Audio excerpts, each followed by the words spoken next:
Hey again, it's time to talk about another film from the man, the myth, the underrated Yoshiaki Kawajiri. Today's movie is Highlander, The Search for Vengeance. This is the most recent and so far final movie that Kawajiri directed. I hope it's not his last. The film was produced by Peter Davis and William Panzer, the longtime producers and custodians of the series. Panzer died before the release of this film and thus is dedicated to him. It was written by David Abramowitz, who was a consultant on the Highlander TV series and even wrote a couple of episodes. And to my surprise, one of the co-producers of this film was Kevin Eastman, one of the creators of Teenage Mutant Ninja Turtles. This is another entry in the Highlander film series, and if you don't know what that is, allow me to tell you how I know it. Primarily from the first movie. The original film focuses on the titular Highlander named Connor MacLeod of the Clan MacLeod, played by Christopher Lambert. Lambert?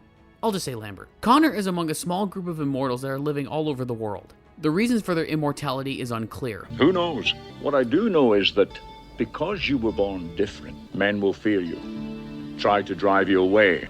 You must learn to conceal your special gift and harness your power.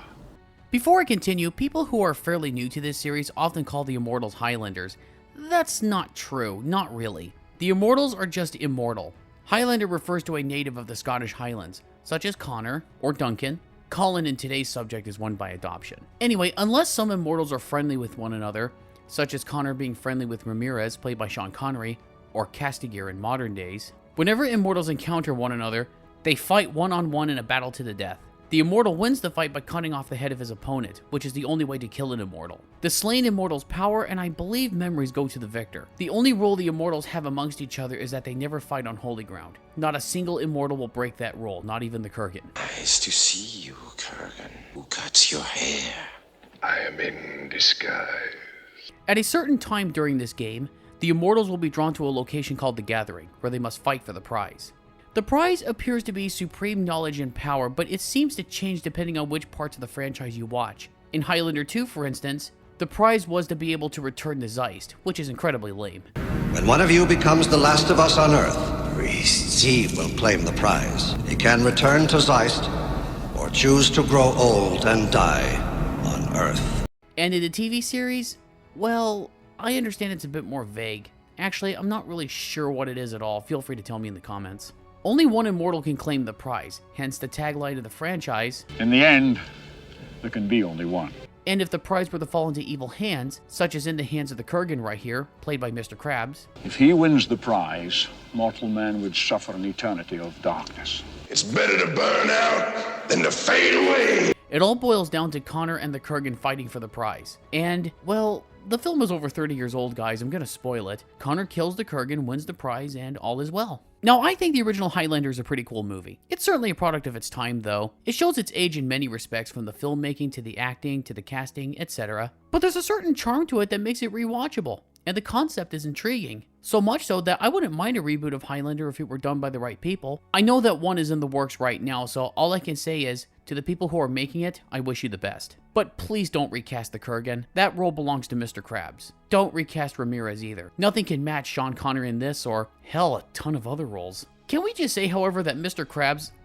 okay, Clancy Brown. Can we just say that Clancy Brown stole the whole movie as the Kurgan because he did? Mom! A good reboot is possible, but I've seen plenty online state that with Highlander there should have been only one. I kind of agree with that. The only other entries I've seen in the franchise is Highlander 2 and Highlander The Source, just to see how bad it actually was. I think I saw Highlander 3 some time back. It was called Highlander the Sorcerer first, and then that was changed to Highlander the Final Dimension. But it's been years since I've watched it and I don't remember that much of it. I do remember seeing a couple episodes of the Highlander animated series, which ran for 2 seasons from 1994 to 1995. I remember it playing at 6 o'clock in the morning on my local TV station before I went to school.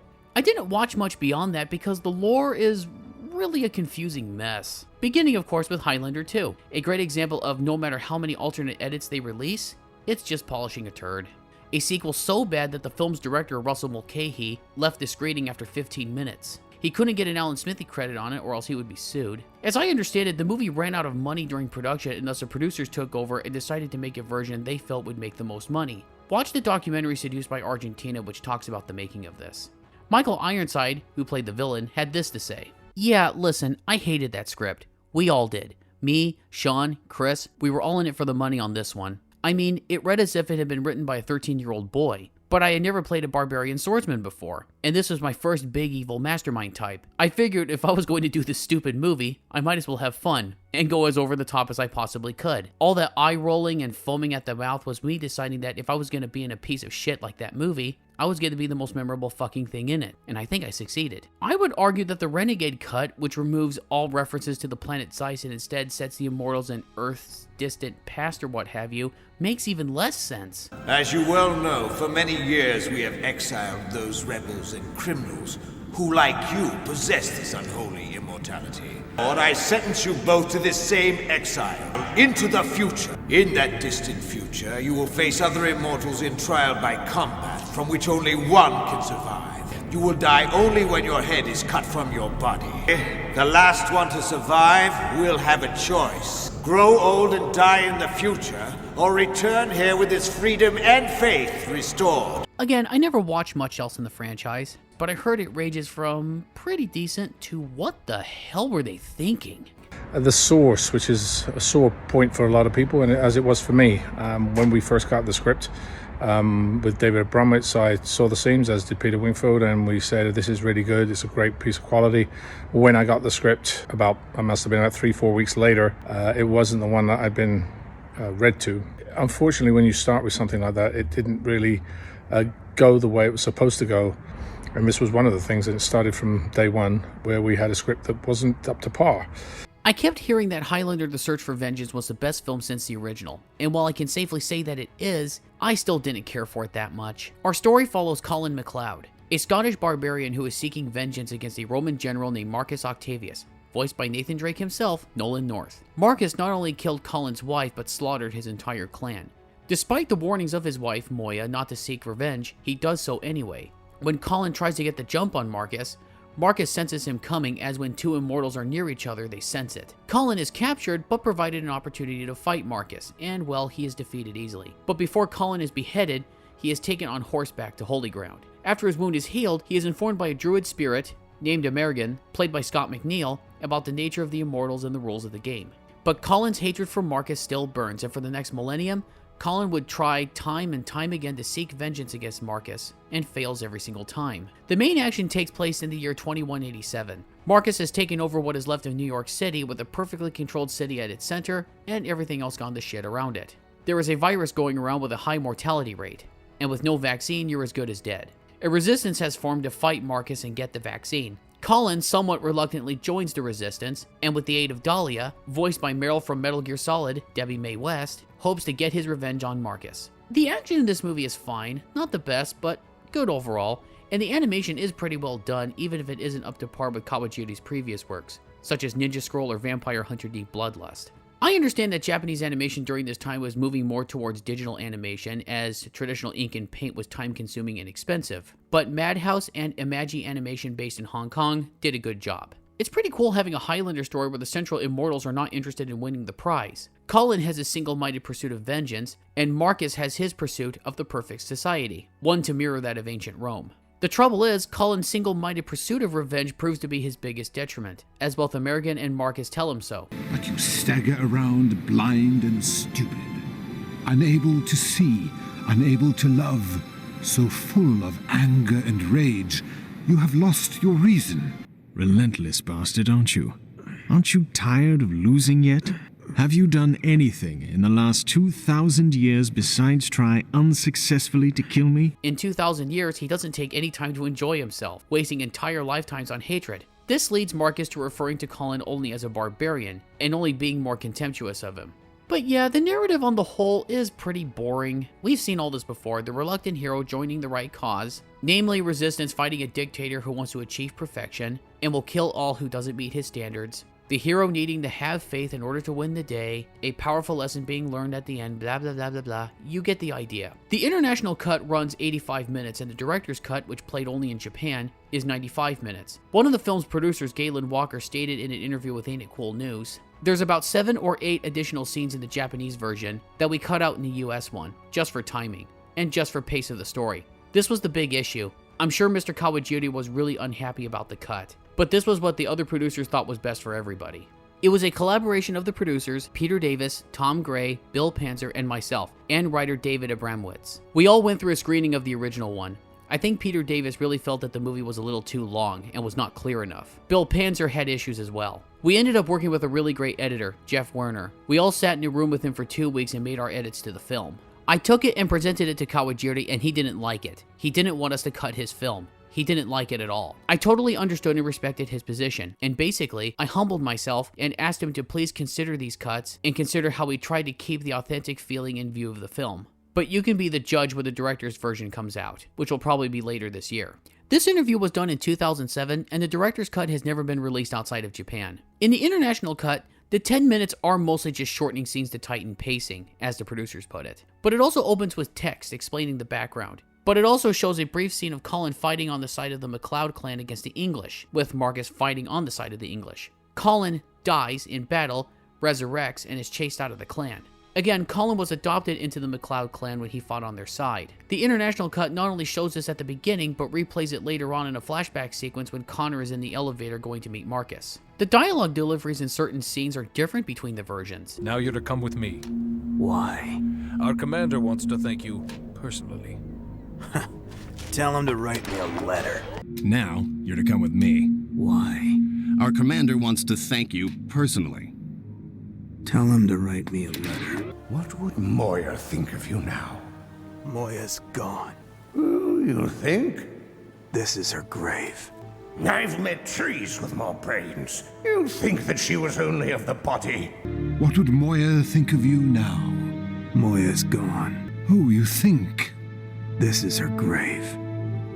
I've met trees with more brains. You think she was only of the body? Why don't you just give up before your luck runs out? Why don't you just give up before your luck runs out? It could be that some portions of the English dub were redone to match the edits, or it could be that for the international cut, to get the performances to match the edits, they had to re-record all of the dialogue. That would make a different English audio track for each version of the film. If I have to pick one, I would say the director's cut probably has the best performances overall. One of my favorite scenes is when Marcus essentially tells Colin, "Come on man, stop this is getting embarrassing."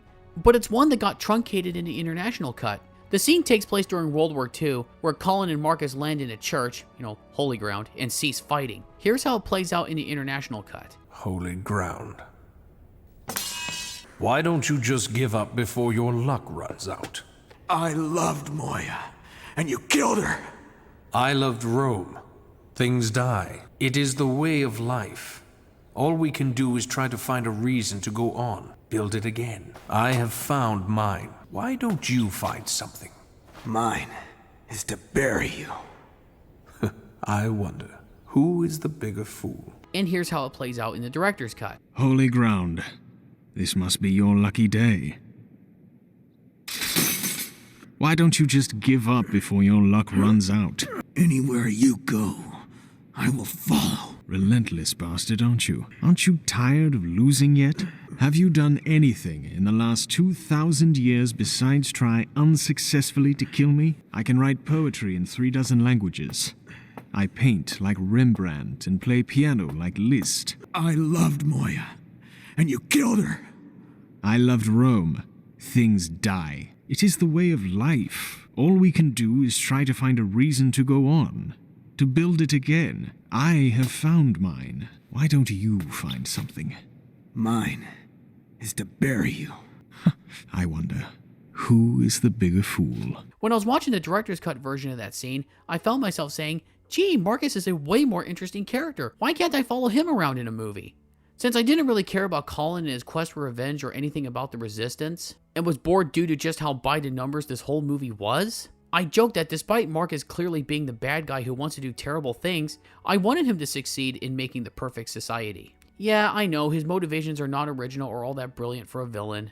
Okay, all joking aside, the point is, both Marcus and American were telling him he was wasting his time. Marcus hammered that home in his own way in the director's cut, and even his wife told him that. I get that's supposed to be a character flaw in Colin, but pursuing that, and only that for 2,000 years, to me kind of makes him look really stupid. More so than I think the movie intended. I wanted to root for Colin more, but I just don't know much about him other than his reasons for wanting to kill Marcus. And the way he goes about all this, I just didn't care if he succeeded. It's not that a movie like this couldn't work, but this whole movie is just a case where if you've seen any other movie like this, you know what's going to happen. There are no surprises, the other characters are as generic as they come, the dialogue at times was quite bad. Again, you've seen this all before, but it's been done much, much better. I just don't get why this had to primarily take place in the post-apocalypse. Highlander 2 and Highlander the Source, released a bit later after Search for Vengeance, but still, did all this too, and it didn't really work for either one of those either. Why not keep a Highlander story set in the past? I mean, you can keep the beginning where Colin loses his wife and clan, he can spend a couple hundred years seeking revenge, but use a different time and place instead of a church during World War II for Marcus to tell him he's wasting his time, and maybe have it hammered home again by Amerigan.